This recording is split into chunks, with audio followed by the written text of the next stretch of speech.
રાઈ, જીરું,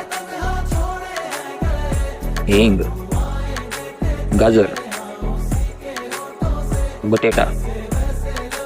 ડુંગળી, વટાણા,